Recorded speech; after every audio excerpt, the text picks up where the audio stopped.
మన చిన్నప్పుడు పల్లెటూరులో దొరికిన పాలు ఇప్పుడు సిటీలో దొరకటం లేదు. మా ఇంట్లో దీని గురించి మాట్లాడుకుంటున్నప్పుడు కంట్రీ డిలైట్ గురించి తెలిసి ఉన్నత ప్రమాణాలు ఉన్న ల్యాబ్స్ లో టెస్ట్ చేయించి రోజు రిపోర్ట్స్ ని యాప్ లో అప్డేట్ చేస్తారు. వాళ్ళ విధానాలు చూసి సంతృప్తి చెంది ఇలా రికమెండ్ చేస్తున్నాను. ఇప్పుడే కంట్రీ డిలైట్ యాప్ ని డౌన్లోడ్ చేసుకోండి. Download the country delight app now. Trump ఎన్నికల ప్రచారంలోనూ ప్రెసిడెంట్ అయ్యాక పదే పదే చేస్తూ వచ్చింది టారిఫ్స్. అన్నట్లుగానే మెక్సికో పైన, కెనడా పైన 25% టారిఫ్ విధించాడు. చైనా నుంచి వచ్చే గూడ్స్ పైన 10% విధించాడు. సో తన అమెరికా ఫస్ట్ పాలసీలో భాగంగా అమెరికాలోకి వచ్చే ఇతర దేశాల వస్తువులపైన నేను భారీగా టారిఫ్ విధిస్తాను అంటూ ప్రకటించాడు. దాంతో ప్రపంచంలో అనేక దేశాలు రియాక్ట్ అయ్యాయి. మెక్సికో, కెనడా తీవ్రంగా ఖండించాయి. చైనా రిటాలియేటరీ కూడా ప్రతీకారంగా కూడా వారు చేశారని వేరే వీడియోలో వివరించాను. ఇప్పుడు సడన్గా ఆ ఎగ్జిక్యూటివ్ ఆర్డర్ సైన్ చేశాక టారిఫ్ విధిస్తూ సడన్గా ట్రంప్ వాటిని ఆపేశాడు. ముఖ్యంగా మెక్సికో, కెనడా పైన తీసుకున్నటువంటి చర్యలు ఆపేశాడు. అంటే మెక్సికో, కెనడా నుంచి వచ్చేటువంటి ఎక్స్పోర్ట్స్ అంటే అమెరికాలోకి మెక్సికో, కెనడా నుంచి వచ్చే ఇంపోర్ట్స్ పైన ట్రంప్ ఈ టారిఫ్స్లను తాత్కాలికంగా ఆపేశారు. చైనా నుంచి వచ్చే ఇంపోర్ట్స్ పైన అలాగే ఉన్నాయి. మరి ఎందుకు ఆపాడు ట్రంప్ ఎందుకు విధించాడు, సరైనగా ఎందుకు ఆపాడు? ఒకటి పైకి చెప్పేది డ్రగ్స్, అలాగే ఇమిగ్రేషన్.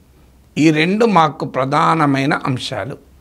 ఈ రెండింటినీ కనుక కెనడా, మెక్సికో ఆపితే మేము టారిఫ్ విధించాము అని ట్రంప్ మాట్లాడుతున్నాడు. వాస్తవంగా ట్రంప్ ఇంట్రెస్ట్లంతా ఎకనామిక్ ఇంట్రెస్ట్లే, కానీ అది డైరెక్ట్గా అనకుండా డ్రగ్స్, ఫెంటనాల్ అనే డ్రగ్ కావచ్చు, ఇతర డ్రగ్స్ కావచ్చు, అలాగే ఇల్లీగల్ మైగ్రేషన్, ఈ రెండింటిని ఆపుతామని ఖచ్చితమైన చర్యలు కనుక కెనడా, మెక్సికో తీసుకుంటే ఈ టారిఫ్స్ను ఆపుతాను అని గతంలో చెప్పాడు.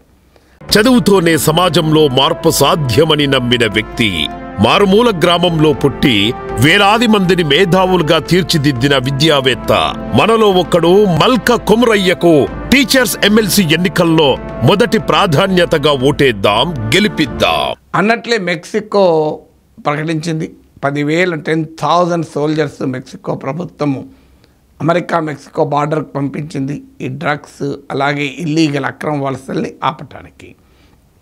కెనడా కూడా $1.3 బిలియన్, $130 కోట్ల బార్డర్ ప్లాన్ ప్రకటించింది. Canada, America joint task force ఏర్పాటు చేశారు డ్రగ్స్ రాకుండా ఉండేందుకు. సో అందువల్ల ఈ కెనడా, మెక్సికో కొన్ని చర్యలు తీసుకుంది కనుక నేను ఇది నిలిపివేస్తున్నాను తాత్కాలికంగా. 30 డేస్ చూస్తాను. 30 డేస్ తర్వాత మళ్ళీ అప్పుడున్న సిచ్యువేషన్లో నేను తీసుకుంటాను. we will or we will or we won't. మేము మళ్ళీ టారిఫ్ విధించవచ్చు, విధించకపోవచ్చు అంటూ ట్రంప్ వ్యాఖ్యానించాడు. ఇదొకటే కాదు, రిటాలియేటరీ కూడా మొదలుపెట్టాడు. వాస్తవంగా మెక్సికో మొదలుపెట్టింది అమెరికా వస్తువుల దిగుమతులపైన ఆంక్షలు పెట్టడం. ఫర్ ఎగ్జాంపుల్ కెనడా ఉదాహరణకు కెనడా కూడా అమెరికా ఆల్కహాల్ను దేశంలో నిషేధించింది.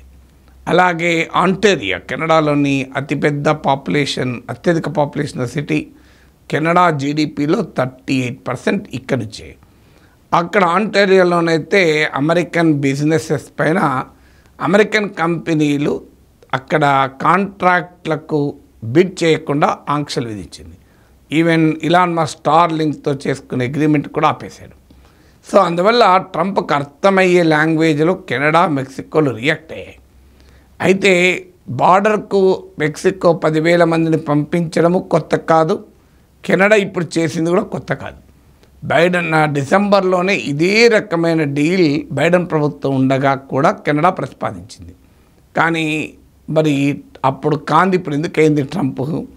సో అలాగే మీకు 2019లో ట్రంప్ ఫస్ట్ టైం ప్రెసిడెంట్ అయినప్పుడు కూడా బార్డర్లో ఇలాగే డ్రగ్స్ అండ్ ఇమిగ్రేషన్ ఆపుతామని 15,000 సోల్జర్స్ని మెక్సికో పంపింది. ఇప్పుడైతే 10,000, అప్పుడు 15,000. కానీ ఎక్కడా ఇల్లీగల్ మైగ్రేషన్ ఆగలేదు. అందువల్ల ఇప్పుడు కెనడా, మెక్సికో చేస్తున్నది కొత్త కాదు. Nothing happen in the past. Will anything happen now అనేది ఒక పెద్ద క్వశ్చనే. అందువల్ల ట్రంప్ దిగి వస్తాడా లేదా ఇది కేవలం 30 days విండో ఇచ్చి మళ్ళీ మీద పడతాడా చూడాలి. అయితే మెక్సికో, కెనడా కన్నా యూరోపియన్ యూనియన్ ఇంకా పవర్ఫుల్. యూరోపియన్ యూనియన్ పైకి కూడా హెచ్చరించాడు, మీ పైకి కూడా ఆంక్షలు పెడతారని. యూరోపియన్ యూనియన్ కూడా చాలా ఫర్మ్గా రియాక్ట్ అవుతామని హెచ్చరించింది. అందువల్ల ఈ ట్రేడ్ వార్ ఏ డైరెక్షన్ తీసుకుంటుంది? ట్రంప్ ఇతర దేశాలని ఒప్పిస్తాడా, ఇతర దేశాలు ట్రంప్నే తల వంచేలా చేస్తాయో చూడాలి. ఆల్రెడీ పనామా లాంటి దేశం ట్రంప్ కొంత తల వంచింది. అయితే పనామా వేరు, మెక్సికో వేరు, పనామా వేరు, కెనడా వేరు, పనామా వేరు, యూరోపియన్ యూనియన్ వేరు. భారత ప్రభుత్వం కూడా హార్లీ డేవిడ్సన్ మోటార్ బైక్స్, ట్రంప్కు చాలా ఇష్టమైన మోటార్ బైక్స్, వాటిపైన ఇంపోర్ట్ డ్యూటీస్ను 60% 50% తగ్గించారు. ఇలాన్ మస్క్ రుచించే విధంగా టెస్లా లాంటి కార్ల పైన ఇంపోర్ట్ డ్యూటీని 125% నుంచి 60% తగ్గించారు. సో అందువల్ల ఇండియన్ గవర్నమెంట్ కూడా ట్రంప్ ఊరిస్తోంది. ఇలా క్యారెట్ అండ్ స్టిక్ పాలసీస్ అన్ని దేశాలు అనుసరిస్తున్నాయి.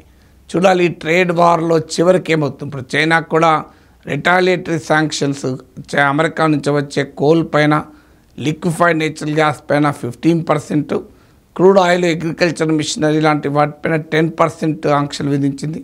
అమెరికన్ కంపెనీలు గూగుల్తో సహా అమెరికా కంపెనీలపైన ఇన్వెస్టిగేషన్ మొదలు చేసి ఆర్డర్ చేసింది. కానీ ఇవన్నీ కూడా February 10th నుంచి అమలవుతాయని చైనా పేర్కొంది. అంటే 4 రోజులు ట్రంప్కి టైం ఇచ్చారు. ఈలోగా ట్రంప్ జింపింగ్ టెలిఫోనిక్ కన్వర్జేషన్ కూడా ఉంది.